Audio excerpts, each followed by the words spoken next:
আজকে আমরা নতুন কিছু স্মৃতি নিয়ে বেরিয়ে পড়েছিলাম আগরতলায় একটা সুন্দর দিন কাটানোর উদ্দেশ্যে। চারপাশে স্টেশনের ব্যস্ত পরিবেশ, আর কিছুক্ষণ পর আমাদের ট্রেনও চলে আসলো। তারপর ট্রেন থেকে নেমে দেখি প্রচুর পরিমাণে বৃষ্টি হচ্ছে। কিছুক্ষণের মধ্যেই আমরা পুরো ভিজে গেলাম, তাও থামিনি। তোমাদের জন্য এই দিনের সুন্দর সুন্দর মুহূর্তগুলো ক্যামেরায় তুলে ধরার চেষ্টা করেছি। আমরা ঘুরতে এসেছি, দেখো মানে কি বলবো, এত বৃষ্টির দিনে ঘোরার মজাই আলাদা।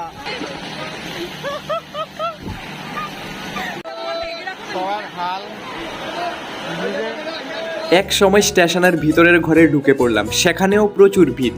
সবাই বৃষ্টি থামার অপেক্ষায় দাঁড়িয়ে আছে। কিছুক্ষণ পরে একটু বৃষ্টি কমতে অটোতে উঠে বেরিয়ে পড়লাম শহরের পথে। আর তখনই চোখে পড়লো আগরতলার এক ভিন্ন রূপ। রাস্তা জুড়ে পানি, মানুষ পা সমান জল পেরিয়ে হাঁটছে, তবুও শহরের ব্যস্ততা একটুও কমেনি। আর হ্যাঁ, পার্ট 2 এ দেখবেন বৃষ্টির মাঝে আমাদের মল ঘোরা, মজার মুহূর্ত, দিনের সবচেয়ে সুন্দর সারপ্রাইজ। তাই ভিডিওটা ভালো লাগলে লাইক, কমেন্ট আর শেয়ার করে পাশে থাকুন। আর হ্যাঁ, আসল চমকটা কিন্তু এখনো বাকি আছে। পার্ট 2 তে এমন একটা সুন্দর মুহূর্ত আছে যেটা পুরো ট্রিপটাকে আরো স্পেশাল করে তুলেছে। তাই পার্ট 2 এর জন্য অপেক্ষা করুন আর অবশ্যই মিস করবেন না।